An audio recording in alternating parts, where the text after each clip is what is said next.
Hey, what's going on, everybody? What's really interesting about what's happening in America right now is that a lot of people don't seem to realize how dominoes connect, how one piece knocks another piece that knocks another piece, and in the end creates a giant wave. Each story seems completely unrelated, and yet at the same time, I feel like everything that happens in the world connects to something else in some way, shape, or form. And I think this news cycle that we witnessed in the last week was a perfect example of that. Amy Cooper, George Floyd, and the people of Minneapolis. Amy Cooper was, for many people, I think, the catalyst. And by the way, I should mention that all of this is like against the backdrop of coronavirus. People stuck in their houses for one of the longest periods we can remember. People losing more jobs than anyone can ever remember. People struggling to make do more than they can ever remember. And I think all of that compounded by the fact that there seems to be no genuine plan from leadership. Like, no one knows what's going to happen. No one knows how long they're supposed to be good, how long they're supposed to stay inside, how long they're supposed to flatten the curve. No one knows any of these things. And so what happens is you have a group of people who are stuck inside. All of us as society, we're stuck inside. And we then start to consume. We see what's happening in the world. And I think Amy Cooper was one of the first moments that one of the first dominoes that we saw get knocked down post-corona for many people. And that was a world where you quickly realize that while everyone is facing the battle against coronavirus, Black people in America are still facing the battle against racism and coronavirus. And the reason I say it's a domino is because think about how many Black Americans just have read and seen the news of how Black people are disproportionately affected by coronavirus. And not because of something inherently inside Black people, but rather because of the lives Black people have lived in America for so long. Coronavirus exposed all of it. And now here you had this woman who, we've all seen the video now, blatantly knew how to use the power of her whiteness to threaten the life of another man and his Blackness. What we saw with her was a really, really powerful, explicit example of an understanding of racism in a structural way. When she looked at that man, when she looked at Cooper and she said to him, I'm going to call 911 and I'm going to tell them there's an African-American man threatening my life. She knew how powerful that was. And that in itself is telling. It tells you how she perceives the police. It tells you how she perceives her perception or her relationship with the police as a white woman. It shows you how she perceives a Black man's relationship with the police and the police's relationship with him. It was powerful. Because so many people act like they don't know what Black Americans are talking about when they say it, and yet Amy Cooper had a distinct understanding. She was like, "Oh, I know that you're afraid of interacting with the police because there is a presumption of your guilt because of your Blackness. I know that as a white woman, I can weaponize this tool against you. And I know that by the time we've sifted through who was right or wrong, there's a good chance that you will have lost in some way, shape, or form." And so for me, that was the first domino. And so now you're living in a world where so many people are watching this video. So many people are being triggered because in many ways it was like a gotcha. It was like the curtain had been pulled back. Aha. So you do this, because it's always been spoken about, but this was it was powerful to see it being used. And I think a lot of people were triggered by that. A lot of people were like, damn, we knew it was real, but this is like real, I think a lot of people were also angry that some of the outrage that came to her was because of her dog. And I mean, I get it, but it was, a lot of people felt like it would have been great if the dog shelters had the same, I guess, power or or if police departments were run by the people who run dog shelters, because they seem to act like this. They didn't waste time. They were like, nope, we'd like our dog back, lady. Which I'm going to be honest, I think that was a hell of a punishment. Her job is one thing, taking a white lady's dog. That was a nice dog. And so that was the first domino, you know? It was the first domino where I felt like you could feel something stirring. And all of this, again, is in the backdrop. It's coronavirus has happened. The numbers have come out. You know, the story of Ahmaud Arbery in Georgia, that story has come out. All of these things are happening. And then the video of George Floyd comes out. And I don't know what made that video more painful for people to watch. The fact that that man was having his life taken in front of our eyes, the fact that we're watching someone being murdered by someone whose job is to protect and serve, or the fact that he seemed so calm doing it, you know? Oftentimes we always told that police feared for their life. It was like a threat. And you know, you always feel like an asshole when you're like, you didn't fear for your life. Why did you fear for your life? How did you fear? But now more and more we're starting to see that it's like, no, it doesn't seem like there's a fear. It just seems like you can do it, so you did it. There was a black man on the ground in handcuffs, and you could take his life, so you did. Almost knowing that there would be no ramifications. And then again, everyone on the internet has to watch this. Everyone sees it. It floods our timelines as people. And I think one ray of sunshine for me in that moment was seeing how many people instantly condemned what they saw.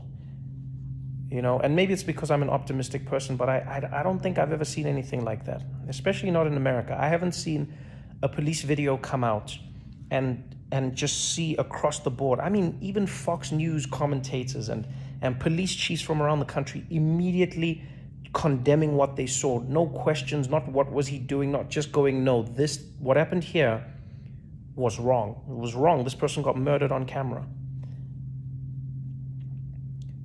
And then the police were fired. Great. But I think what people take for granted is how much for so many people that feels like nothing, you know? How many of us as human beings can take the life of another human being and then have firing be the worst thing that happens to us? And yes, we don't know where the case will go, don't get me wrong, but it feels like there is no moment of justice. There is no, you know, if you're watching a movie, you'd at least want the cops, you'd want to see the perpetrators in handcuffs. You'd want to see the perpetrators facing some sort of justice. Yes, they might come out on bail, etc., but I think there's a lot of catharsis that comes with seeing that justice being doled out. When the riots happened, that for me was an interesting culmination of everything. I saw so many people online saying, these riots are disgusting. This is not how a society should be run. You do not loot and you do not burn and you do not, this is not how our society is built. And that actually triggered something in me where I was like, man, okay, society, but what is society? And fundamentally, when you boil it down, society is a contract. It's a contract that we sign as human beings amongst each other. We sign a contract with each other as people, whether it's spoken or unspoken, and we say, amongst this group of us, we agree in common rules, common ideals, and common practices that are going to define us as a group. That's what I think a society is. It's a contract. And as with most contracts, the contract is only as strong as the people who are abiding by it. But if you think of being a black person in America who is living in Minneapolis or Minnesota or any place where you're not having a good time, ask yourself this question when you watch those people. What vested interest do they have in maintaining the contract? Why don't we all loot? Why doesn't everybody take? Because we've agreed on things. There are so many people who are starving out there. There's so many people who don't have. There are people who are destitute. There are people who, when the virus hit and they don't have a second paycheck, already broke, which is insane, but that's the reality. But still, think about how many people who don't have, the have-nots, say, you know what, I'm still going to play by the rules even though I have nothing, because I still wish for this society to work and exist. And then some members of that society, namely Black American people, watch time and time again how the contract that they have signed with society is not being honored by the society that has forced them to sign it with them. When you watch Ahmaud Arbery being shot and you hear that those men have been released, and were it not for the video and the outrage, those people would be living their lives, what part of the contract is that in society? When you see George Floyd on the ground and you see a man losing his life in a way that no person should ever have to lose their life, at the hands of someone who's supposed to enforce the law, what part of the contract is that? And a lot of people say, well, what good does this do? Yeah, but what good doesn't it do? That's the question people don't ask the other way around. What good does it do to loot Target? How does it help you to loot Target? Yeah, but how does it help you to not loot Target? Answer that question. Because the only reason you didn't loot Target before was because you were upholding society's contract. There is no contract if law and people in power don't uphold their end of it. And that's the thing I think people don't understand sometimes, is that we need people at the top to be the most accountable, because they are the ones who are basically setting the tone and the tenor for everything that we do in society. It's the same way we tell parents to set an example for their kids, the same way we tell captains or coaches to set an example for their players, the same way you tell teachers to set an example for their students. The reason we do that is because we understand in society that if you lead by example, there is a good chance that people will follow that example that you have set. And so if the example law enforcement is setting is that they do not adhere to the laws, then why should the citizens of that society adhere to the laws when in fact the law enforcers themselves don't?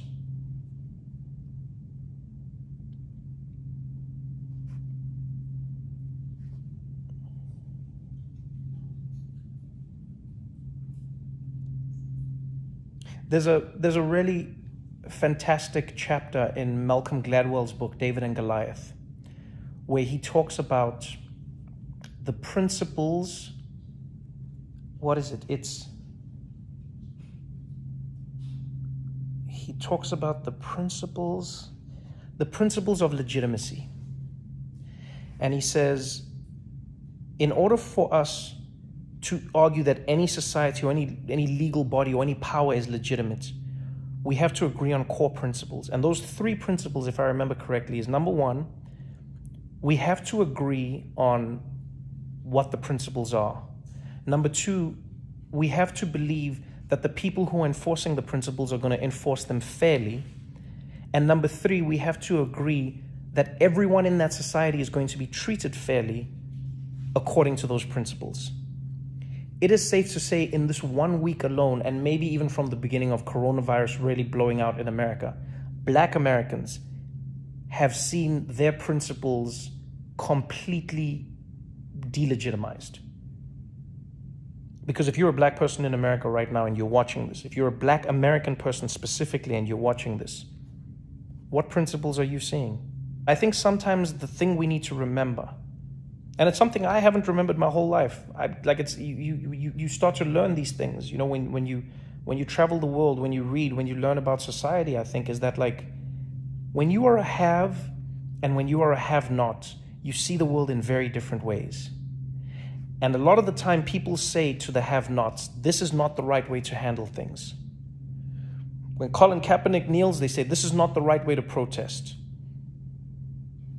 When Martin Luther King had children as part of his protests in Birmingham, Alabama, people said having children as your protest is not the right way to do things. When he marched in Selma, people said this is not the right way to do things. When people marched through the streets in South Africa during apartheid, they said this is not the right way to do things. When people burn things, they say it's never the right way, because there is never a right way to protest. And I've said this before, there is no right way to protest because that's what protest is. It cannot be right because you are protesting against a thing that is stopping you. And so I think what a lot of people don't realize is the same way you might have experienced even more anger and more just visceral disdain watching those people loot that Target. Think to yourselves, or maybe it would help you if you think about that unease that you felt watching that Target being looted. Try to imagine how it must feel for Black Americans when they watch themselves being looted every single day. Because that's fundamentally what's happening in America. Police in America are looting Black bodies. And I know someone might think that's an extreme phrase, but it's not, because here's the thing I think a lot of people don't realize. George Floyd died. That is part of the reason the story became so big, is because he died. But how many George Floyds are there that don't die? How many men are having knees put on their necks? How many Sandra Blands are out there being tossed around? It doesn't make the news because it's not grim enough. It doesn't even get us enough anymore. It's only the deaths, the gruesome deaths that stick out. But imagine to yourself, if you grew up in a community where every day someone had their knee on your neck, where every day somebody was out there oppressing you every single day.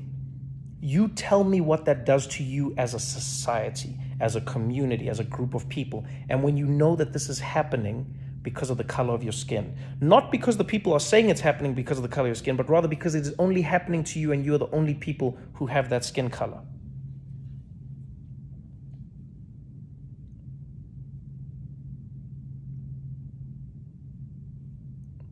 And I know there's people who say, yeah, but like, well, how come black people don't care when Black people kill? But man, that's one of the dumbest arguments ever. Of course they care. If you've ever been to a hood anywhere, not just in America, but anywhere in the world, you'd know how much Black people care about that. If you know anything about under-policing and over-policing, though, you would understand how that comes to be. The police show Black people how valuable their lives are considered by the society. And so then those people who live in those communities know how to or not deal with those lives. Because best believe, if you kill a white person, especially in America, there is a whole lot more justice than is coming your way than if you killed some Black body in a Black neighborhood somewhere.